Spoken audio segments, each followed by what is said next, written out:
I am so honored and pleased to have in the studio my brother, a warrior in our community, brother who does not fear man. I believe he fears only God. And he's about revolution. He's about the changing of the mindset of a deprived people, a destructive people, a people who have been destroyed by our open enemy and oppressor, white America. Welcome, brother Jamarhl Crawford. Thank you so much for having me, brother. Thank you for coming. I know you was just a busy man, and some people probably think you're 2 or 3 people at the same time. Is that right? Well, I tell you what, you see these bags under my eyes, so and you should see my feet. Well, we got to work. I'm quite sure there's some wisdom under those bags. Yes, indeed. Now, you are running for the 7th district. Yes, sir.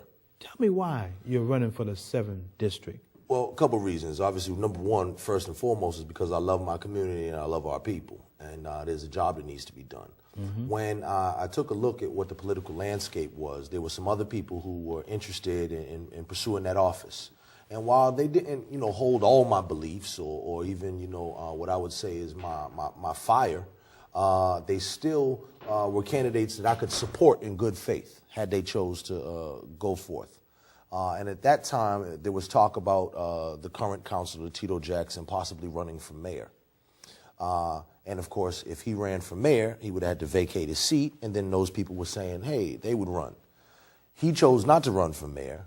Then they chose to not run against him and opted out. And at that point, it was already too late for me to get everything started to, open the campaign account and, and really mount that effort. So at that time, I had a critical question on my hands, and that was, to do a write-in sticker campaign. The question was, okay, one, he's the only one on the ballot, and he's on the ballot with Roy Owens. And not saying anything bad about Roy Owens, but in my political analysis, I believe that would pretty much be a walk in the park for Tito, which would mean that Tito would be unchallenged. So I said, could I watch that? The answer was no. Then the second question, which was even more important, was, do I think that my district can take another 2 years of what I believe has been ineffective representation? And the answer to that was certainly no. So at that point is when I said, so what can I do about it? That's when we decided to mount the write-in sticker campaign. Explain that, write-in sticker campaign. Okay, and let me do a little bit of, background on it. So first of all, many people have said, well, he's not a valid candidate because he's not on the ballot. It is indeed a valid candidacy. Don't believe me. Don't take my word for it. Call the Boston Elections Department. 617-635-4000 is the main number, and ask for Boston Elections. Ask anybody there in the Boston Elections Department if, in fact, Jamarhl Crawford is a valid candidate for Boston City Council District 7. They will tell you most assuredly yes. Then the second body that has something to do with candidates and elections is the, they call it OCPF, which is the Massachusetts Office of Campaign and Political Finance. Every person who opens a campaign account, these are the people who are the watchdog over to make sure that you do everything above board and, count your donations and your expenditures. And both of those departments, by the way, too, are some of the greatest people in City Hall. I wish everything in City Hall in the state was run as efficiently and as professionally. They answer every question. They'll stay on the phone with you and walk you through certain things. They've been great, both Boston Elections and the OCPF. They'll certainly let you know I'm a valid candidate. Now, in terms of the process, anytime you go to vote on any ballot for any office, there will be the people's names, Joe Smith, Bobby Taylor, whatever, and then at the end, Susan Jones. Then at the end, there'll be a blank space. That blank space is allotted for a very critical reason, and I'm glad I'm on a show like this because we can kind of get into it. That space is there so you can write in a candidate or place a sticker like this, that you will take and affix to. So your name's on that sticker? Yes, sir. Okay. So, you affix that sticker on the ballot, right in that slot, or if you don't have a sticker, but I'm sure everyone will, because we have 30,000 of these in a district that only has 31,000 something registered voters. So we're doing overkill here. So our hope is that you will have a sticker. There'll be 1,000 at each of the 19 polling locations in the district. But either write in the name or put the sticker in. Now, the whole thing about that is, well, the people who've said that, he's not a valid candidate because he's not on the ballot, what they're actually talking about, and I told them this, if you really have a problem with the law, because it's perfectly legal and above board, if you have a problem with the law, organize a group, go to the State House, right, and lobby to change that law and say, we don't want write-in sticker candidates. But when you do that, you'll actually be doing a not wise thing, because what you're saying is that we want to limit voter choices. The reason that write-in space is there is for people, when they go to the polls, if they see two candidates or however many candidates that they do not agree with or do not feel are suitable, that they have the option to always write in whoever they want for president, for mayor, for senator, for District 7 City Council. Now, I think the community, those who really don't know you, and I think it's a lot of people in our community that do know you and what you stand for, but for the benefit of those who don't, and to show your validation to run for this particular seat, I don't really care too much about politicians, but I know you.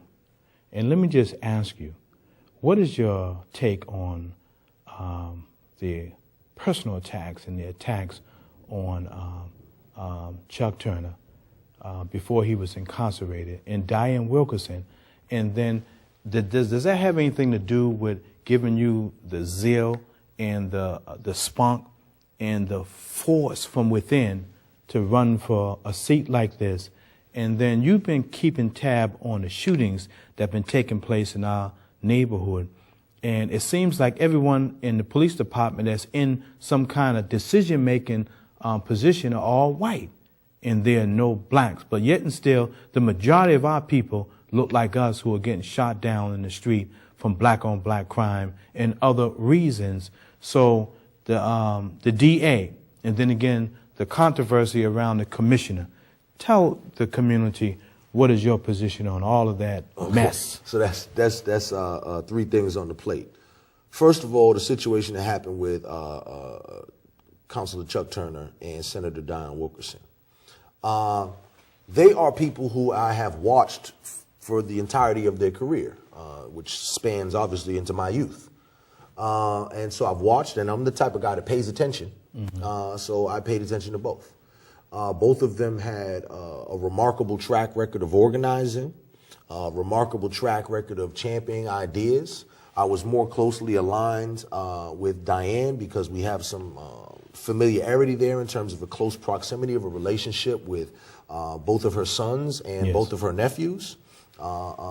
And with Chuck, I didn't have that personal type of thing, but I always watched him. I loved his organizational stuff when he started off with Kwaku Zulu and stuff. Tito Jackson's father, in fact, fighting against the disparities and the discrimination in the construction industry around employment and labor and all that. So Chuck already came to the game. And of course, he's a brilliant mind, as is Diane. Some of the two actually smartest people that we've ever had as elected officials, just in terms of raw brain power. So when I watched what transpired, that didn't happen in a silo rather. That was part of a larger continuation of the attack on anybody who's trying to do anything to move our people forward. Elected officials, right, across the country. We can Kwame Kilpatrick, mayor of Detroit, just got sentenced to 28 years today. Okay, just got 28 years today, which is much less than many of the bankers who've stolen hundreds of millions of dollars have gotten. So there's an attack on black leadership, so much so that we even convened that forum inside of Hibernian Hall, which I believe you were at. Yes, I definitely So was. the attack on black leadership, and then let's not be forgetful of other people like your minister, Minister Louis Farrakhan, who's been busting his hump for over 50 plus years. Decades, doing the work, and has been attacked almost every step of the way. And then outside of that, we can go down the line from Malcolm, Elijah, Marcus Garvey, the Panthers, the Mau Mau's. They were all demonized and attacked. whether that leadership was in the streets, activism, organizing, independent, self-sustained, or in whether, the suites, or in the suites, or in the politics, or what. And then too, the athletes too. And then there's the attack on black men and boys across the country. The pages of the Final Call. If we looked at all the issues over the years, how many times is it another black man on the cover, or a young black boy killed by police, killed by the Klan, killed by this, killed by that, or killed by each other? So my point being is that, that is part of a larger thing, which is just ultimately the attack on our people. All right. But certainly those people who fight for us and advocate for us fiercely get targeted, and that's what happened there. In terms of how did that shape my run, it just makes me very aware. But as you know, as the former National Minister of Information for the New Black Panther Party and Boston Chapter Chairman, I am no stranger to being scrutinized or scorned or disdained, whatever. And it's okay. It's kind of part of the business. We don't do this because we're trying to win friends and influence people. We're in a battle to save and capture the hearts and minds of the masses, so that we can all move forward together with a better sense of enlightenment and community and unity, for ultimately liberation, justice, and equality. And time is really running out. Oh, we're going to have to quick. definitely all right, have let me you pare it back down. here again. But I want you to display the newspaper. Yes, indeed. That you publish, and give us a website and yes, indeed. Contact information. Yes, indeed. So this is the newspaper that has hit the streets all across Boston. Can the camera get that throughout good? District 7. Throughout District 7.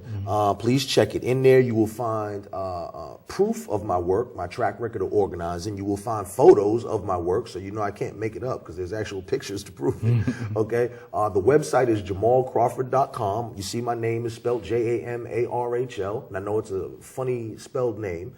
So I made it easy for you. You can just go to Roxbury.com if you like. It'll take you to the same place, right? My entire platform is in here, which I really implore you. That's probably the most important thing. A lot of people only hit you with rhetoric. I put my heart and soul into this thing. The whole platform is there for your review. My phone number's on there. My email is on there. You can literally call me. I am your brother.